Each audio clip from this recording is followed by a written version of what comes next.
गासैबो खौरांगिरि नोंथांमोननिसिम आंनि दिनैनि बर' बिजों सानाव गोरबोनि गाहाम हामलायनाय बावग्रोबाय। खोथाया जाहैबाय जोङो मोनसे बड' अख्रां होननाय मोनसे पाब्लिकेसन प्राइभेट लिमिटेड मोनसे दङ। बेखौ जोङो मोनसे ग्रुप लोगो नांनानै बानायदों। जाय आफादखौ जाय माने पाब्लिकेसन बर्डखौ बड' अख्रांखौ जोंनि मानगोनां आसामनि केबिनेट मन्त्रि इउ.जि. ब्रह्मनि बे एडभाइस, क'क्राझार गभर्नमेन्ट कलेजनि मानगोनां principal doctor Dimasa Daibrang Mushahary, girls कलेजनि प्रिन्सिपाल डक्टर आदाराम बसुमतारी आरो बि किसान कलेजनि प्रिन्सिपाल डक्टर केशब बसुमतारी, लोगोसे सुदिन बड'सा आरो बिशाल बड'सा, जों गासै लोगो नांनानै मोनसे बर'फोरनि थाखाय मोनसे जिपिटि अख्रां जिपिटि मुङै जोङो बड' अख्रांनिफ्राय दिनै बर' बिजोंनि 61 बोसोर बैसोआव डिजिटेल मुगायाव बर'नि जिथु लेंगुवेज लिटारेचार बेफोरखौ डिजिटेल मुगाजों फोसाबनो हानाय बायदि लिरनो हानाय बायदि जोङो दिनै मोनसे बे हाबाफारिखौ बेखेवनो मोननानै गोजोननाय मोनदों। मानो होनना बुङोब्ला दिनैनिफ्राय 1963 मायथाइयाव बर'आ बिजों महरै जेब्ला फरायसालियाव बाहायजाजेनो, फैयै फैयै बे जोंनि बर' मिडियामा एलपिनिफ्राय लानानै हायार सेकेन्डारिनिफ्राय इउनिभार्सिटिसिम जोङो बर'खौ मिडियाम अफ इन्सट्राक्सन हिसाबै मोननो हादों। 8 सिडिउलाव हाबदों। खिन्थु जोङो डिजिटेल मुगायाव दासिमबो बर'खौ ट्रेन्सलेट खालामनो हानाय, एसामिसजों ट्रेन्सलेट खालामलांनो हानाय, बेंगलियाव ट्रेन्सलेट खालामनो हानाय, हिन्दीयाव ट्रेन्सलेसन खालामनो हानाय आरो इंराजिनिफ्राय बा एसामिस, हिन्दी, बेंगलिफोरनिफ्राय बर'आव ट्रेन्सलेट खालामनो हानाय बेबायदि मोनसे डिभाइस जों मोनाखैमोन। बेखौ जोङो गोबाव बोसोर नाजानायनि उनाव थांनाय जानुवारि दाननि बे बोसोरनि 2024नि जोङो मोनसे टेस्टिं मडआव नायबाय थादों। फैयै फैयै फैनानै बियो दिनैहाय 18 मे 2024आव बर' बिजों सानजों लोब्बा लाखिनानै बेखौ जोङो रायजोनो गुगोलाव बेखौ फोसावनो मोननानै गोजोननाय मोनदों। नि गेजेरजों जोङो नोंथाङा सासे फरायसाबा नोंथाङा गोबां लेभेलनि कुइसन एन्सार बेजों जोङो बर' राव मोननो हागोन। नोंथाङा जुदि एसामिस मिडियामनिब्ला एसामिस राव मोननो हागोन, बेंगलिबा बेंगलियाव मोनगोन आरो इंराजिबा इंराजिजों मोनगोन। आरो बेनि गेजेरजों नोंथाङा जुदि रिसार्च खालामग्राब्ला बेनि गेजेरजों नोंथाङा गोबां रिसार्च खालामनानै गोबां आइडियानि कन्टेन्ट लिरनो हागोन। आरो नोंथाङा जुदि खन्थाइगिरिब्ला उइदिन सेकेन्ड नोंथाङा नोंथांनि आइडियानि फिल्डखौ बे अख्रां जिपिटिनि गेजेरजों प्रम्प्ट होनानै लिरनानै बेनिफ्राय बियोब्लानो नोंथांनो खन्थाइ लिरगोन, सुंद' सल' लिरना होगोन, सिनेमा मुभि बानायनो जेनेबा नोंथाङा जुदि माबा मोनसे केरेक्टार नांगौब्ला बे केरेक्टारफोरखौ नोंथाङा लिरनो थिनोब्ला अख्रां जिपिटिया बर' रावजों लिरना होगोन गोरलैयैनो। बाहायनाया जोबोद गोरलै। नोंथाङा गुगोलाव एंग्ल' बड' डिक्सनारि होननानै टाइप खालामब्ला बे मोनसे एंग्ल' बड' डिक्सनारिनि ट्रेन्सलेसन एप ओंखारगोन, वेबसाइट ओंखारगोन। बिनि सिङावनो जोङो अख्रां जिपिटिखौ दाजाबदेरनानै दोनदों। नोंहा जुदि ट्रेन्सलेसन खालामनो गोसोब्ला बुहुमनि मुंदांखा मोजां मोजां लेखाफोरखौ लिरनानै फोसावनोब्ला नोंथाङा बे एपनि गेजेरजों जोबोद गोरलैयैनो गावनि रावाव ट्रेन्सलेट खालामनो हागोन आरो फोसावनो हागोन। आरो बेनिनो बिदिन्थि महरै जोङो गांनै लेखा थांनाय जानुवारि दानाव साफायनानै दिहुनदों। आं बेखौ देखायनो नामा? नायदो, नैबेयो डिजिटेल सेम्पुनि होननाय आरो हाइकु होननाय। बेवहाय जानुवारि दानाव 2024 दों 7 बड'नि गेजेरजों बे अख्रां जिपिटिनि गेजेरजों बे लेखाखौ मानसिया लिराखै। बे लेखाखौ कमप्लिटलि जोंनि नैबे एआइआ आर्टिफिशियेल इन्टेलिजेन्सनि थ्रुयैहाय जोङो खन्थाइ सोरजिदों आरो बेखौ पाब्लिश खालामदों बड' अख्रां प्राइभेट पाब्लिकेसन प्राइभेट लिमिटेडआ।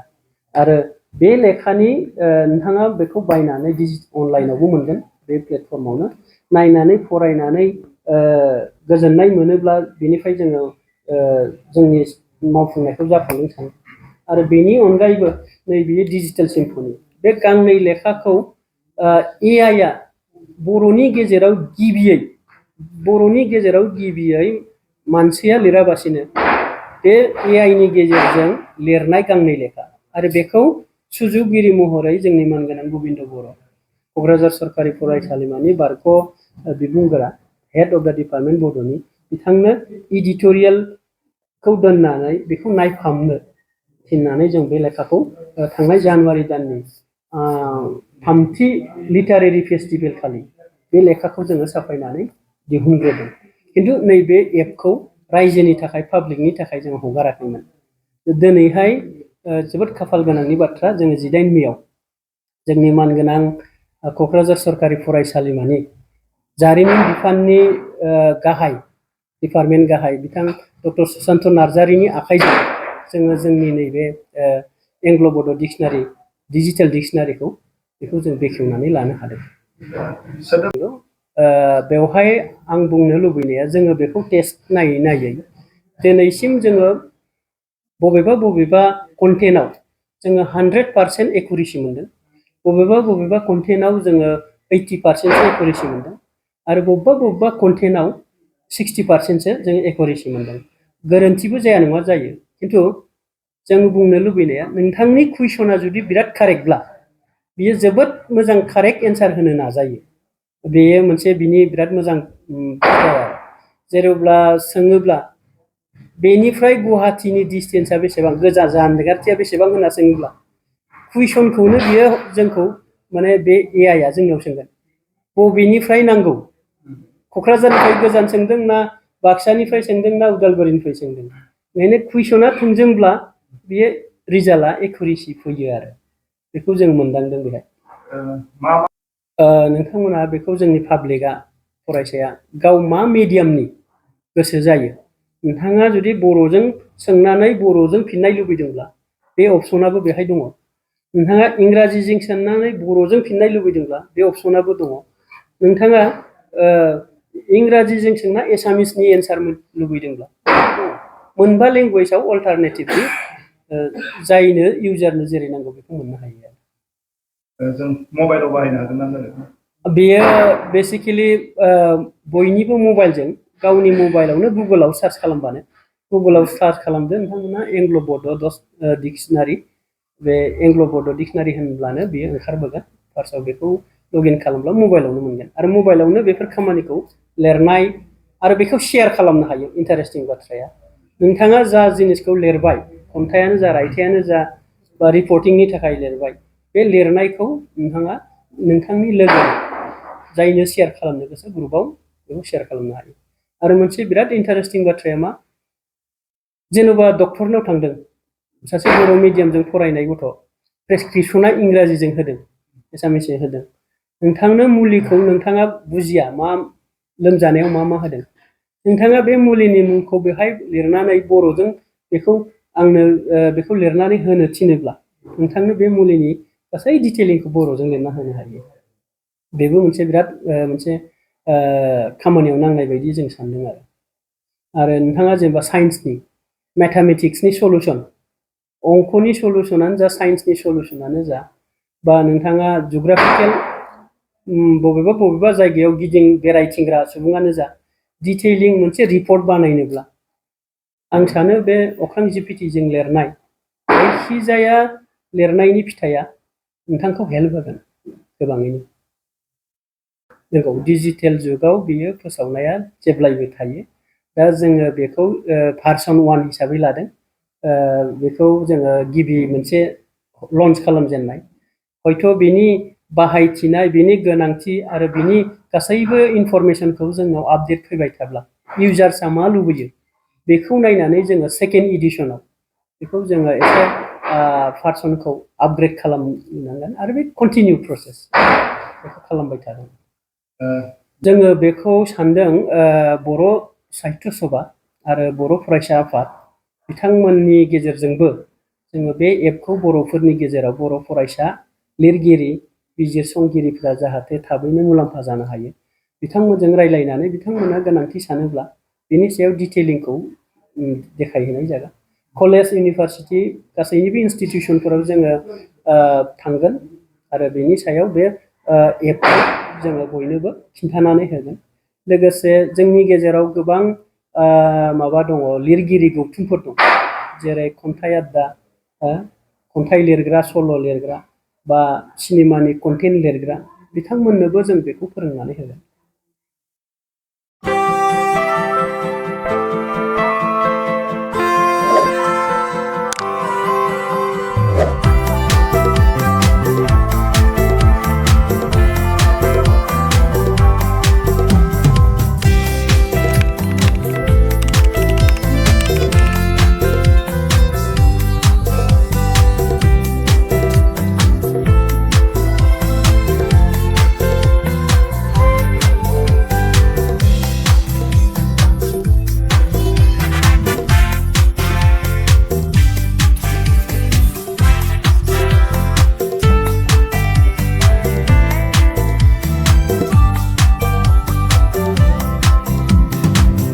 बड' अख्राङा नोंथांमोननिसिम लाबोदों मोनसे AI पावार्ड सार्च सिस्टेम, अख्रां GPT आरो राव सोलायनो हानाय माल्टिलिंगुवेल एंग्ल' डिक्सनारि, जायनि दारै फरायसा, फोरोंगिरि, लिरगिरि आरो बिजिरसंगिरिफ्रा गोबां मुलाम्फा जानो थांगासिनो दङ। भिजिट बड' अख्रां, सार्च उइथ अख्रां GPT, ट्रान्सलेट उइथ एंग्ल' बड' माल्टिलिंगुवेल डिक्सनारि।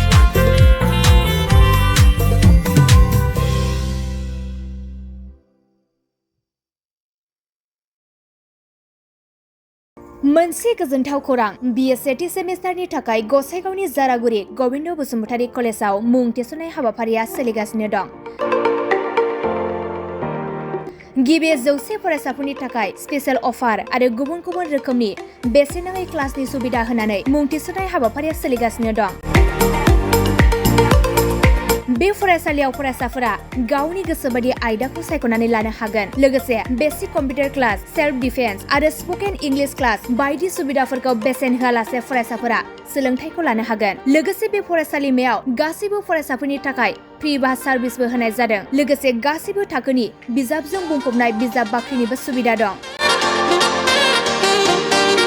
आरो बे खेबनिफ्राय एग्जाम सेन्टार हिसाबै फरायसाफोरा गावनिनो आंगो गबिन्द बसुमतारी फरायसालिमायावनो आनजाद होनो हागोन। बिनिखायनो गासैबो जौसिन फरायसालिनिफ्राय उथ्रिसारनाय फरायसाफोरखौ गबिन्द बसुमतारी फरायसालिमायाव खम बेसेनावनो एडमिसन लानानै गोबां सुबिदाफोरनि खाबु लानो हागोन। बांसिनै मिन्थिनो थाखाय 9101784754 700022 71929 97066808878 नम्बराव नोंथांमोना खौरां लानो हागोन।